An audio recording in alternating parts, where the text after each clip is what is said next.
నేను ఒక మహమ్మదియా కుటుంబంలో వచ్చిన నేను అనేక నమాజులు చేశాను. ఫజర్, జోహర్, అసర్, మగ్రిబ్, ఇషా ఈ 5 పూట్ల నమాజులు చేసేవాడిని. అల్లాహ్ కొత్త ఇస్తూ అనేక మందికి రండి, నిజ దేవుడైన అల్లాహు మాత్రమే నిజ దేవుడు, ఆయన మాత్రమే ఏకైక సృష్టికర్త, ఆయన తప్ప మరొక ఆరాధ్యుడు లేడు అని చెప్పిన ఈ స్వరము. రంజాన్ నెలలో ఉపవాసాలు ఉండేవాడిని. 30 దినాలు అదే మస్జిద్ లో కూర్చొని ఖురాన్ షరీఫ్ చదువుతూ నాతో పాటు పక్కన ఒక ఆలీం ఎవరైతే నమాజులు చేయించడానికి వచ్చేవారో ఆయనతో పాటు కూర్చొని అనేక విషయాలు నేర్చుకునేవాడిని. గమనించండి, ఈ వలను ఏ నమాజు కూడా బాగు చేయలేదు. ఈ వలను అల్లాహ్ కొత్త కూడా నన్ను బాగు చేయలేదు.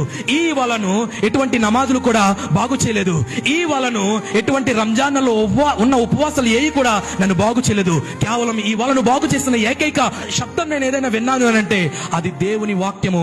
యేసు క్రీస్తు యొక్క వాక్యాన్ని విన్నప్పుడు ఈ వల బాగుపడింది. ఈ వల బాగుపడడానికి గల కారణం ఏంటంటే యేసయ్య మాటలే నన్ను బాగు చేసేయి. గమనించండి, ఈ బాగుపడిన ఈ వలను యేసు ప్రభువారు యేసయ్య వాక్యం ఏమాత్రం కూడా మూలన పెట్టలేదు.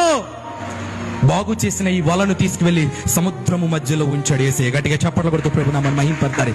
హల్లెలూయా. పిగిలిపోయిన వల యేసయ్య మాట ద్వారా కట్టబడింది. దానికంటే ముందు అనేక చేతుల్లో పడింది ఈ వల, కానీ ఏ ఒక్కరు కూడా బాగు చేయలేదు ఈ వలను. కానీ ఒకే ఒక్క చేతిలో పడింది. యేసయ్య చేతిలో పడిన వెంటనే నూతన జీవితం పొందుకుంది. ఈ వల పిగిలిపోయి చెగిరిగిపోయి కనపడుతున్న ఈ వల దేవుని శక్తి చేత కట్టబడింది.